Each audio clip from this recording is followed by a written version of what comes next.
ഇന്ത്യയുടെ തദ്ദേശീയ പ്രതിരോധ സാങ്കേതിക വിദ്യയുടെ ചരിത്രത്തിൽ കാവേരി ജെറ്റ് എഞ്ചിൻ പ്രോജക്റ്റോളം ചർച്ച ചെയ്യപ്പെട്ട മറ്റൊരു പദ്ധതി ഉണ്ടാവില്ല. 1980കളുടെ അവസാനത്തിൽ ലൈറ്റ് കോമ്പാക്ട് എയർക്രാഫ്റ്റ് തേജസിന് കരുത്തു പകരാൻ ലക്ഷ്യമിട്ടുകൊണ്ട് ആരംഭിച്ച ഈ പ്രോജക്റ്റ് പതിറ്റാണ്ടുകളോളം നേരിട്ട സാങ്കേതിക വെല്ലുവിളികളും കാലതാമസങ്ങളും കാരണം പലപ്പോഴും പ്രതിസന്ധിയിലായിരുന്നു. എന്നാൽ അടുത്തിടെ പ്രതിരോധ മന്ത്രാലയത്തിൽ നിന്നും ഡിഫൻസ് റിസർച്ച് ആൻഡ് ഡെവലപ്മെന്റ് ഓർഗനൈസേഷനിൽ നിന്നും പുറത്തുവരുന്ന വാർത്തകൾ കാവേരി എഞ്ചിന്റെ ചരിത്രപരമായ ഒരു തിരിച്ചുവരവിലേക്കാണ് വിരൽ ചൂണ്ടുന്നത്. കഴിഞ്ഞ ഏതാനും ദിവസങ്ങൾക്കിടയിലായിട്ട് ഇന്ത്യയുടെ മിഷൻ 2030യുമായി ബന്ധപ്പെട്ട ചില വാർത്തകൾ പലരും ശ്രദ്ധിച്ചു കാണും. കാവേരി എഞ്ചിന്റെ വ്യോമ പരീക്ഷണങ്ങൾക്കായിട്ട് 2030 എന്ന ലക്ഷ്യം നിശ്ചയിച്ചിരിക്കുകയാണ് ഇന്ത്യ. അതിലേക്ക് ഞാൻ വരാം. അതിനു മുന്നേ കുറച്ച് ദിവസം മുമ്പ് നമ്മൾ ചർച്ച ചെയ്തൊരു വാർത്തയുണ്ടായിരുന്നു, ഏതാനും മാസങ്ങൾക്ക് മുമ്പ്. കാവേരി എഞ്ചിന്റെ വികസനത്തിൽ ഏറ്റവും വലിയ നാഴികക്കല്ലായ ഒരു പരീക്ഷണം ബംഗളൂരുവിലെ ഗ്യാസ് ടർബൈൻ റിസർച്ച് എസ്റ്റാബ്ലിഷ്മെന്റ് സൗകര്യത്തിൽ അടുത്തിടെ നടന്ന ഒരു ഫുള്ളായിട്ടുള്ള ആഫ്റ്റർ ബേണർ പരീക്ഷണം ഉണ്ടായിരുന്നു.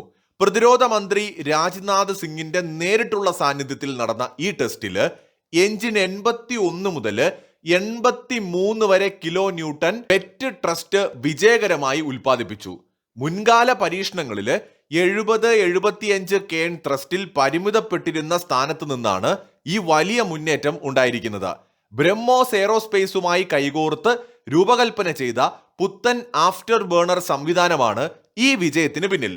നിലവിൽ തേജസ് യുദ്ധവിമാനങ്ങളിൽ ഉപയോഗിക്കുന്നത് അമേരിക്കൻ നിർമ്മിത ജനറൽ ഇലക്ട്രിക്കിന്റെ GF40 എഞ്ചിനാണ്. ഈ ഒരു എഞ്ചിന്റെ ത്രസ്റ്റിനോട് ഏകദേശം കിടപിടിക്കുന്ന പ്രകടനമാണ് കാവേരി എഞ്ചിൻ ആ സമയത്ത് കാഴ്ചവെച്ചത്. അതായത് ഈ GF404 എന്ന് പറയുന്ന എഞ്ചിന്റെ ത്രസ്റ്റ് 84 KN ആണ്. കാവേരി 83 വരെ KN ത്രസ്റ്റ് ഉൽപ്പാദിപ്പിച്ചിരിക്കുകയാണ്. ഇതോടൊപ്പം തന്നെ ഗോദ്രേജ് എയറോസ്പേസ് നിർമ്മിക്കുന്ന പുതിയ കാവേരി ഡെറിവേറ്റീവ് എഞ്ചിനുകൾ കൂടി എത്തുന്നതോടെ, അതായത് D2 D3 കൂടി എത്തുന്നതോടെ ഈ വർഷം തന്നെ സർട്ടിഫിക്കേഷൻ പ്രക്രിയകൾ പൂർത്തിയാക്കാൻ ഇന്ത്യ ലക്ഷ്യമിടുകയാണ്. ഇതിനിടയിലാണ് ഗ്രൗണ്ട് ടെസ്റ്റുകളുടെ ഈ വിജയം നൽകിയ ആത്മവിശ്വാസത്തില് GTRE കാവേരി എഞ്ചിന്റെ വ്യോമ പരീക്ഷണങ്ങൾക്കായിട്ട് 2030 എന്ന ലക്ഷ്യം നിശ്ചയിച്ചിരിക്കുന്നത്. ഈ വ്യോമ പരീക്ഷണം അഥവാ എയർബോൺ ടെസ്റ്റ് എന്ന് പറയുന്നത് ഇന്ത്യയെ സംബന്ധിച്ചിടത്തോളം വളരെ പ്രധാനപ്പെട്ടതാണ്. മുൻകാലങ്ങളിൽ റഷ്യയുടെ പരിഷ്കരിച്ച ട്രാൻസ്പോർട്ട് വിമാനത്തിലാണ് കാവേരി എഞ്ചിൻ പരീക്ഷിച്ചത് എങ്കിൽ ഇത്തവണ ഇന്ത്യ ശ്രമിക്കുന്നത് നമ്മുടെ തന്നെ സ്വന്തം തേജസ് മാർക്ക് 1ന്റെ ഒരു പഴയ ലിമിറ്റഡ് സീരീസ് പ്രൊഡക്ഷൻ വിമാനത്തെ ഒരു പ്രത്യേക ഫ്ലൈയിങ് ടെസ്റ്റ് ബെഡാക്കി മാറ്റിക്കൊണ്ട് ഒരു പരീക്ഷണം നടത്താനാണ്. ഇതിനുള്ള ഔദ്യോഗിക അനുമതി ഇതിനോടകം തന്നെ GTREക്ക് ലഭിച്ചു കഴിഞ്ഞു. ഉയർന്ന ത്രസ്റ്റ് നൽകുന്ന പതിപ്പ് പൂർണ്ണമായി സജ്ജമാകുന്നതുവരെ ഫ്ലൈറ്റ് ടെസ്റ്റുകൾ വൈകിപ്പിക്കുന്നതിന് പകരം ലഭ്യമായ എഞ്ചിൻ കോൺഫിഗറേഷൻ വായുവിൽ പരീക്ഷിച്ച് വിലയിരുത്താനാണ് ശാസ്ത്രജ്ഞരുടെ തീരുമാനം. തേജസ് വിമാനം പ്രാരംഭഘട്ടത്തിൽ കാവേരി എഞ്ചിന്റെ കൃത്യമായ അളവുകൾക്കനുസരിച്ചാണ് രൂപകൽപ്പന ചെയ്തത്. അതുകൊണ്ട് തന്നെ ഇതിലേക്ക് എഞ്ചിൻ ഘടിപ്പിക്കുന്നത് വലിയ ഘടനാപരമായ മാറ്റങ്ങൾ വരുത്താതെ തന്നെ ചെയ്യാൻ പറ്റുന്നതാണ്. ഇത് സാങ്കേതിക ബുദ്ധിമുട്ടുകൾ കുറയ്ക്കുകയും വികസന ചിലവ് ചുരുക്കുകയും ചെയ്യും. ഈ പരീക്ഷണങ്ങളിലൂടെ ലഭിക്കുന്ന യഥാർത്ഥ ഫ്ലൈറ്റ് ഡാറ്റ ഉപയോഗിച്ച് 84-85 KN എന്ന അന്തിമ ത്രസ്റ്റ് ലക്ഷ്യത്തിലേക്ക് എഞ്ചിനെ എത്തിക്കാൻ നമുക്ക് സാധിക്കും.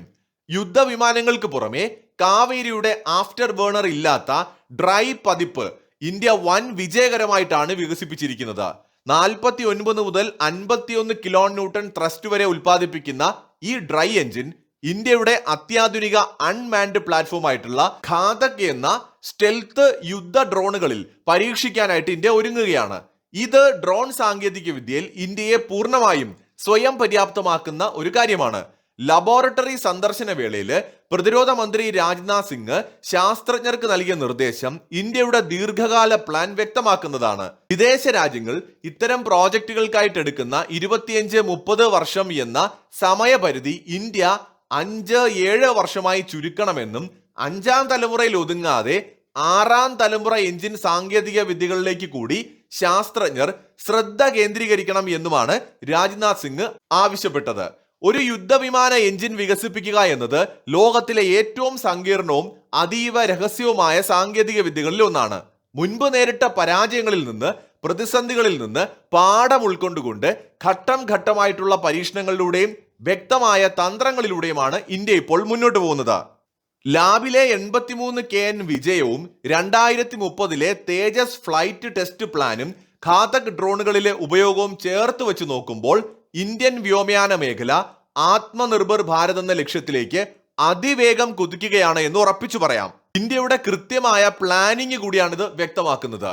ഇന്ത്യ ഒരേ സമയത്ത് 5ാം തലമുറ യുദ്ധവിമാനവും 6ാം തലമുറ യുദ്ധവിമാനം നിർമ്മിക്കാൻ പരിശ്രമിക്കുന്നതിനോടൊപ്പം തന്നെ 4.5 ജനറേഷനിൽ പെടുത്താവുന്ന തേജസ് യുദ്ധവിമാനങ്ങളുടെ മാസ് പ്രൊഡക്ഷൻ ഉപേക്ഷിച്ചിട്ടില്ല എന്ന് മാത്രമല്ല, സ്വന്തം എഞ്ചിനിൽ തന്നെ ഒരുപക്ഷെ ഇന്ത്യ നടത്താനുള്ള സാധ്യതയുമുണ്ട്.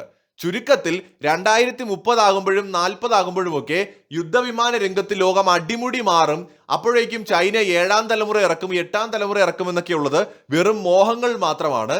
ഇപ്പോൾ ഈ സമയത്ത് 2026 പോലും കൊള്ളാവുന്ന ഒരു 5ാം തലമുറ യുദ്ധവിമാനം കോൺഫിഡൻസോടെ ഇറക്കാൻ അമേരിക്കയ്ക്ക് പോലും കഴിയുമോ എന്നത് സംശയമാണ്. അമേരിക്കയുടെ F-35 ഉള്ളതിൽ മികച്ചതാണെന്ന് പറയുമ്പോൾ തന്നെ ഒരുപാട് ചലഞ്ചസ് അത് ഇപ്പോഴും ഫേസ് ചെയ്യുന്നുണ്ട്. ചൈനയുടെ J-20 പൂർണ്ണമായിട്ട് ഒരു 5th ജനറേഷൻ എയർക്രാഫ്റ്റ് പോലുമല്ല. എയർക്രാഫ്റ്റ് കാണാൻ കുറെ ലുക്ക് ഉണ്ടായതുകൊണ്ട് അതിന്റെ പ്രകടനം മെച്ചമാകണമെന്നില്ല. അതിന്റെ സാങ്കേതിക രംഗത്താണ് മികവ് കാണിക്കേണ്ടത്.